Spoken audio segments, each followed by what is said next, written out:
আসসালামু আলাইকুম। IT house 24 এর পক্ষ থেকে সকলকে স্বাগত জানাচ্ছি। আর বরাবরের মতো আপনাদের সাথে রয়েছি আমি মোহাম্মদ রবিউল ইসলাম। ইদানিং আমাদের দৈনন্দিন কাজে যে সকল ডকুমেন্ট দরকার হয় তার মধ্যে বার্থ সার্টিফিকেট বা জন্ম নিবন্ধন সনদ খুবই গুরুত্বপূর্ণ। আর সম্প্রতি জন্ম সনদ করাটা বেশ জটিল একটা কাজ।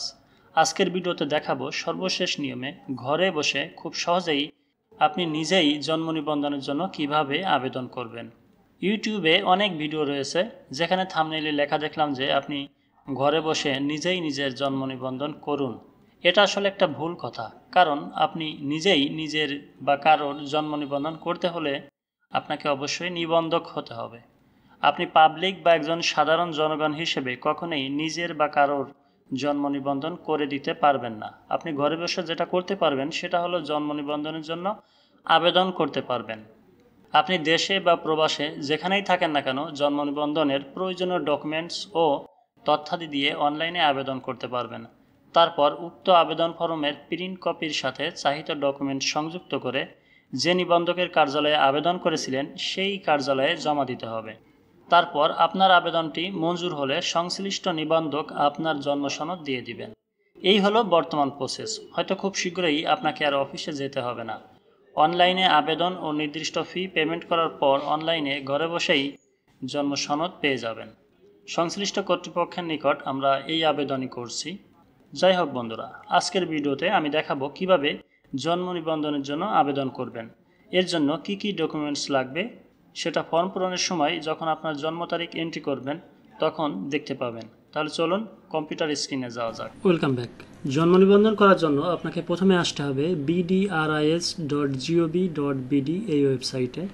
এখানে এসে তারপর এই যে উপরে যে মেনু বার দেখতে পাচ্ছেন এখান থেকে জন্ম নিবন্ধন এই ট্যাবে যাবেন। যদি আপনি মোবাইল থেকে করে থাকেন তাহলে গুগল ক্রোম ব্রাউজার ব্যবহার করবেন এবং ক্রোম ব্রাউজার ব্যবহার করে ডান পাশে এরকম যে 3 ডট মেনুতে দেখতে পাবেন সেখানে ক্লিক করে তারপর এই নিচ থেকে ডেস্কটপ সাইটটি টিকমার্ক করে দিবেন, তাহলে এরকম হয়ে যাবে। তো তারপর আমি এখন যেরকম দেখাবো সেরকমই হয়ে যাবে আর কি, আপনার সাথে মিলে যাবে। তো এখানে এসে আপনি জন্ম নিবন্ধন এই মেনুতে এভাবে কম্পিউটার থেকে করলে কার্সার রাখবেন আর মোবাইল থেকে করলে এখানে ক্লিক করবেন। তারপর তার অধীনে আরও কয়েকটা সাব মেনু দেখতে পাবেন। এখানে দেখতে পাচ্ছেন জন্ম নিবন্ধন আবেদনের বর্তমান অবস্থা, জন্ম নিবন্ধন আবেদন। তো আমরা যেহেতু নতুন জন্ম নিবন্ধন করব এ কারণে আমাদেরকে এখান থেকে জন্ম নিবন্ধন আবেদন এই মেনুতে ক্লিক করতে হবে। তো এই লিঙ্কে ক্লিক করার পর আমাদের সামনে এরকম একটি অপশন আসবে।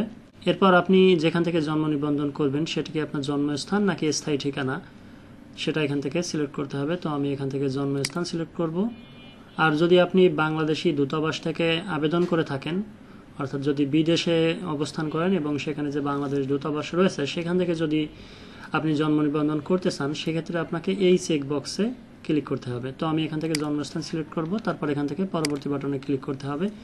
এখন এখানে দেখতে পাচ্ছেন নামের প্রথম অংশ বাংলায়। এখানে ধরুন নাম হচ্ছে মোহাম্মদ রমজান শেখ। যদি এইটা নাম হয় তাহলে এখানে নামের 3টা অংশ। তো এখন এখানে আপনি নামের প্রথম অংশ মোহাম্মদ রমজান এটা রাখতে পারেন এবং শেষ অংশ শেখ এটা রাখতে পারেন। আর আপনার নামের যদি 2টা অংশ থাকে যেমন রফিকুল ইসলাম, সেক্ষেত্রে আপনি এখানে নামের প্রথম অংশে রফিকুল লিখবেন এবং শেষ অংশে এই যে পাশে নামের শেষ অংশ বাংলায় এখানে ইসলাম লিখবেন। তো এরকম এই উপরে লিখতে হবে বাংলায় এবং নিচের ঘরে লিখতে হবে ইংরেজিতে। তো প্রথমে নামের প্রথম অংশ বাংলায় এই যে বাম পাশে, আর এই পাশে লিখতে হবে শেষ অংশ বাংলায় এবং নিচের ঘরে এখানে নামের প্রথম অংশ ইংরেজিতে এবং ডান পাশে নামের শেষ অংশ ইংরেজিতে লিখতে হবে। তারপর জন্ম তারিখ, এখান থেকে জন্ম তারিখটি সিলেক্ট করতে হবে।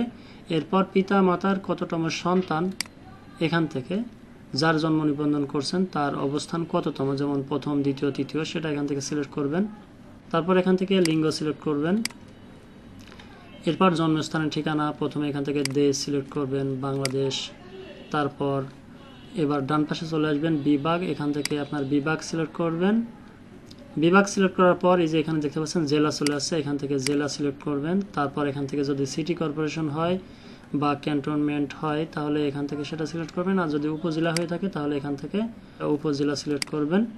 তো তারপর এখান থেকে ইউনিয়ন সিলেক্ট করবেন। ইউনিয়ন সিলেক্ট করার পর এখান থেকে ওয়ার্ড নাম্বার সিলেক্ট করে দিবেন। তারপর এখান থেকে ডাকঘর এখানে বাংলায় লিখবেন এবং ডান পাশে ইংরেজিতে লিখবেন। গ্রাম পাড়া মহল্লা এখানে বাংলায় লিখবেন এবং গ্রাম পাড়া মহল্লা এখানে ইংরেজিতে লিখবেন। বাসা সড়ক নাম্বার এবং নাম ও নম্বর এখানে যদি থাকে তাহলে লিখবেন। তো এখন আমি এই ফর্মটা পূরণ করব, আর ফর্ম পূরণ শেষে আপনাকে পরবর্তী বাটনে ক্লিক করতে হবে। যদি আপনার পিছনে কোনো ভুল হয়ে থাকে তাহলে এখানে পূর্ববর্তী বাটনে ক্লিক করে আপনি সেটাকে ঠিক করে দিয়ে আবারও এখানে চলে আসতে পারেন পরবর্তী বাটনে ক্লিক করে।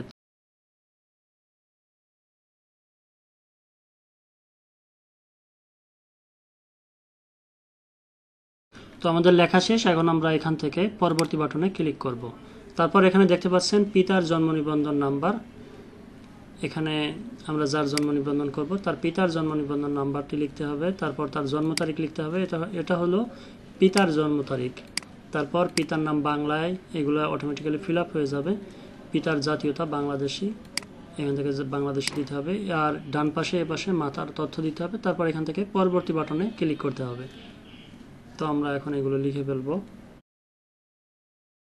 বন্ধুরা, আমরা চলে এসেছি পরবর্তী ধাপে। এখান থেকে আমাদের জন্মস্থানের ঠিকানা ও স্থায়ী ঠিকানা যদি দুইটা একই হয় তাহলে আমাদের এই চেকবক্সে টিক মার্ক দিতে হবে, আর না হলে আমাদের এখান থেকে সিলেক্ট করে দিতে। তারপর স্থায়ী ঠিকানা ও বর্তমান ঠিকানা এটাও যদি একই হয় তাহলে আমাদের এখানে আর একটা টিক মার্ক দিতে হবে। তো আমাদের সকল তথ্যাদি পূরণ করা শেষ। এখন আমরা এখান থেকে পরবর্তী বাটনে ক্লিক করে দিব। এরপর এখানে দেখতে পাচ্ছেন আবেদনকারীর প্রত্যয়ন। এখানে আবেদনাধীন ব্যক্তির সহিত সম্পর্ক, যে ব্যক্তি আবেদন করবে, যেমন পিতা, পিতামহী, মাতা, অভিভাবক, নিজ, অন্যান্য। যদি আপনি নিজের আবেদন নিজে করে থাকেন সেক্ষেত্রে এখানে করবেন নিজ বাটনে ক্লিক করবেন, আর যদি অন্য কেউ করে থাকে সেক্ষেত্রে এখানে সেটা সিলেক্ট করতে হবে। আর এর বাইরেও যদি কেউ থাকে সেক্ষেত্রে অন্যান্যতে টিক দিবেন। আমি এখানে মাতা বা পিতা সিলেক্ট করলে তার জন্ম নিবন্ধন নাম্বার বা জাতীয় পরিচয়পত্র নাম্বার, জন্ম তারিখ এবং তার নাম এগুলো কিন্তু অটোমেটিক্যালি ফিল আপ হয়ে যাবে। তো এখানে আবেদনকারীর নামটা চলে আসছে। এখন আমাদেরকে যে কাজটা করতে হবে, ইমেজ ফাইলে জেপিজি বা জেপিইজি এবং পিএনজি এই তিনটা ফরম্যাটে, এবং ফাইলের সাইজ হবে সর্বোচ্চ 2 মেগাবাইট। এর মধ্যে আমাদের যে কাগজপত্রগুলো আমাদের এখানে সংযুক্ত করতে হবে, যেটা প্রথমেই দেখিয়েছিল সেই কাগজপত্রগুলো আমাদের এখান থেকে সংযোজন করতে হবে। তো এগুলো আমি আগেই স্ক্যান করে রেখে দিয়েছি, এখন সেইগুলোকে আমি এখানে আপলোড করে দেব। তো ফাইল আপলোডের জন্য এখানে সংযোজন, এই যে প্লাস আইকন দেখতে পাচ্ছেন এখানে ক্লিক করবেন, তারপর এখানে আপলোড করে দিবেন। তো এখান থেকে ফাইলটা আপলোড করার পর এই যে ফাইল টাইপ এখানে ক্লিক করবেন, তারপর এটা কোন জাতীয় কাগজপত্র সেটা এখান থেকে কিন্তু আপনাকে সিলেক্ট করতে হবে। যেমন একটা হলো চিকিৎসক কর্তৃক প্রত্যয়নপত্র বা মেডিকেল সার্টিফিকেট, আর একটা হচ্ছে পিতা, মাতা, পিতামহী বা পিতামহীর দ্বারা সনমে স্থায়ী ঠিকানা হিসেবে ঘোষিত আবাস স্থলের বিপরীতে হালনাগাদ কর পরিশোধের প্রমাণপত্র। তো এখন আপনি যেটা আপলোড করছেন এখানে সেই ফাইল টাইপটি এখান থেকে সিলেক্ট করতে হবে। তারপর এখানে সাব ক্যাটাগরি এই যে দিতে পারেন পিতার জন্ম নিবন্ধন নাম্বার, তারপর এখান থেকে স্টার্ট বাটনে ক্লিক করে দিবেন, তাহলে কিন্তু আপলোড হয়ে যাবে। আর যদি এটা ভুল হয়ে থাকে তাহলে ক্যান্সেল করে দিবেন। তো আমাদের ফাইল আপলোড করা শেষ। এখন আমরা এখান থেকে পরবর্তী বাটনে ক্লিক করে দিব। এখন এখানে বলা হচ্ছে আবেদনটি সাবমিট করার পূর্বে সকল তথ্য ঠিক আছে কিনা দেখে নিন ও আবেদনকারীকে দেখান। মনে রাখবেন, একবার সাবমিট করা হয়ে গেলে আবেদনপত্রটিতে আর এডিট করার সুযোগ থাকবে না। সুতরাং সবকিছু সুন্দর করে মিলিয়ে দেখুন। তো আপনার যদি সকল তথ্যাদি ঠিক থাকে তাহলে আপনার আর কিছু করতে হবে না। এখন আমরা সামনে গিয়ে যেতে পারি। তো যদি আপনার কোনো ভুল হয়ে থাকে তাহলে এই পূর্ববর্তী এই বাটনে ক্লিক করে পেছনে চলে যাবেন এবং পেছনে গিয়ে যে ভুলগুলো আছে সেইগুলো সংশোধন করে তারপর আবার পরবর্তী বাটনে ক্লিক করে এখানে চলে আসবেন। এরপর দেখতে পাচ্ছেন এখানে ইমেইল, বাংলাদেশের ক্ষেত্রে মোবাইল নাম্বার ব্যবহার করবেন, এবং বিদেশ থেকে যদি আবেদন করে থাকেন তাহলে এখানে ইমেইল নাম্বার ব্যবহার করবেন ওটিপি যাচাইয়ের জন্য। তো এখন এখানে আমি ফোন নাম্বারটি লিখে দিব। ফোন নাম্বারটি লিখে দিয়ে ওটিপি পাঠান এই বাটনে ক্লিক করব। তারপর একটি ওটিপি আসবে আমার ফোনে, ওই ওটিপিটি এই বক্সে লিখে তারপর এখান থেকে সাবমিট বাটনে ক্লিক করব। বন্ধুরা, আমাদের আবেদনটি সফলভাবে সাবমিট করা হয়ে গিয়েছে। এখন আমরা এখান থেকে আমাদের আবেদনপত্রটি প্রিন্ট করে নিব। নিচের প্রিন্ট বাটনে ক্লিক করে আবেদনপত্রটি প্রিন্ট করে প্রয়োজনীয় কাগজপত্র সহ আগামী 7/5/2025 তারিখের মধ্যে সংশ্লিষ্ট নিবন্ধকের নিকট দাখিল করুন। এখন আমাদেরকে আবেদনপত্র প্রিন্ট এই বাটনে ক্লিক করে এখান থেকে আবেদন ফর্মটি প্রিন্ট করে আমরা যে কার্যালয়ে আবেদন করেছি সেই কার্যালয়ে কাগজপত্র সহ জমা দিতে হবে। তারপর ওখান থেকেই আপনাকে বার্থ সার্টিফিকেট বা জন্ম নিবন্ধন সনদ আপনাকে দিয়ে দেওয়া হবে। আমাদের আবেদনটি কিন্তু সম্পূর্ণ হয়ে গেছে, কিন্তু এখনও কিন্তু আমরা আবেদনের কপিটি কিন্তু এখান থেকে পাইনি। আবেদনপত্র প্রিন্ট এখানে ক্লিক করলেও কিন্তু আমাদেরকে আবেদনপত্রটি দিচ্ছে না, তাই আমরা অন্য একটি উপায়ে আবেদনপত্রটি প্রিন্ট করব।